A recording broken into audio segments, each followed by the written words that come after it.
Hi, my name is Michelle Danielle. I own and operate Paramotor City Glider Shop near Albuquerque. I've been a pilot since '97 and I've been operating my wing shop since 2005. I do inspections on wings, I do repairs, and I specialize in making lines. And so today I'm going to show you how to measure a line correctly and order one from me to save you the cost of shipping your wing. The benefits of ordering a line from me through my website is that I make it easy to order, you get it at a great price, you can get it rather quickly, you get a professional job, and you save on shipping. I just want to mention that if at any time you do not feel comfortable doing this yourself, you can always call or email me and I'll guide you through the process. To begin the process of ordering your line from me, we're going to prep the work area. I suggest you use a place something like this. Inside, maybe in the garage or a workshop, out of the sun and out of the wind. It will also be helpful if you gather some of these items before you begin. We have some colored strips of any type of ribbon, a very small flathead screwdriver. This is a tube of blue Loctite, a measuring tape, either in inches or centimeters, an adjustable wrench, and a scrap piece of wood with a nail in it. There are different types of line damage, some not so obvious as others, but I'm going to show you 3 types of damage. All of these lines should be replaced. The first one is the less obvious one. The outer sheathing is torn. And I've marked the area between 2 dark spots made with. I always suggest you do the loop test to see if the line is damaged in the inner core. A good line will loop like so. A damaged inner core will not loop. You can see that it bends very easy. That means the core is bad. A more obvious line damage would be something like this. You can easily see that the outer sheathing is torn and that the inner core is also damaged. Now you'll have to decide whether you will actually measure your line for me from your wing or whether you will use a line chart either from your manual or getting it from online. Most people will measure from their wing, and it's not a bad idea because if the wing has had some use, there might be some slight shrinkage or slight stretch.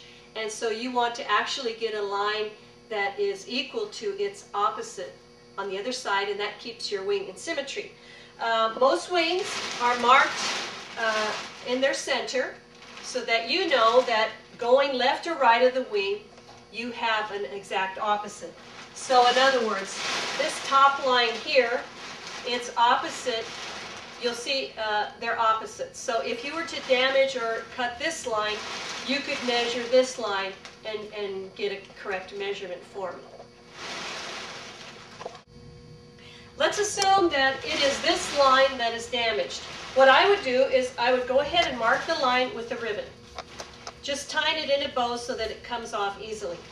Now you can reference the opposite line, which would be this one.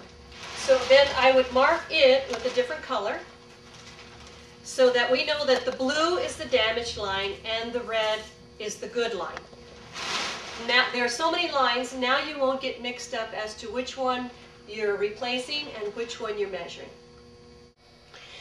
Now we get to the point where we're actually going to remove the line that we need to replace and remove the line that we are going to measure. So as you notice, we have 2 sets of risers.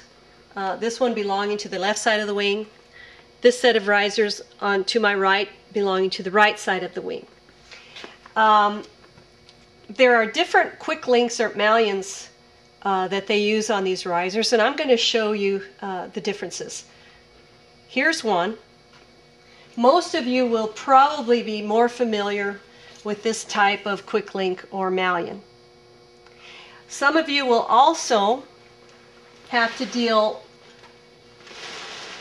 with a mullion that has a little plastic insert on it. I'm going to show you how to remove and to replace either the insert, the O-ring, or in this case, This has neither, but they use a small piece of line to actually tie the lines up just below the loop.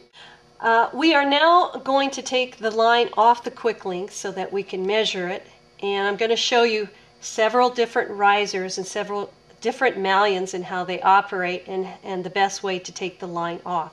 So as you notice, this is an older model. It has a piece of plastic on the mullion. In this case, I had to basically cut the plastic off with a pair of scissors, and you end up with a mullion looking like that. You will take your adjustable wrench or a wrench that fits exactly, and you will begin to unscrew it so that it becomes loose, and you can then open it with your fingers.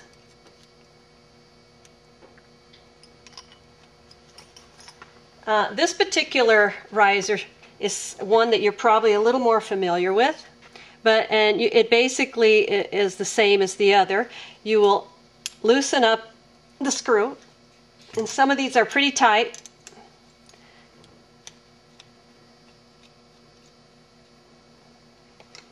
Now, this one has a rubber O-ring on it, so you're going to have to remove that O-ring at least partially to get the line off the mullion.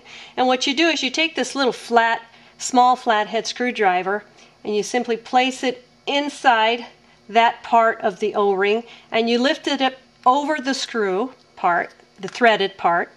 Now you see that these lines will come off. If it's this line that you're replacing, you don't need to take this one out. But if it is this one that you need to replace, just make sure that you have a place to hang this so it doesn't get loose or tangled. Now you can take this line off and measure. APCO makes this riser, and so some of you who have this type of wing will see a plastic insert in the quick link that looks something like this. What you do is take this flathead screwdriver once again, and you place it into the seam in the middle somewhere, and you open that up, and you'll see it comes apart like so. Make sure you place this somewhere safe. And now, same thing, you undo the screw, and the line becomes available to you to replace.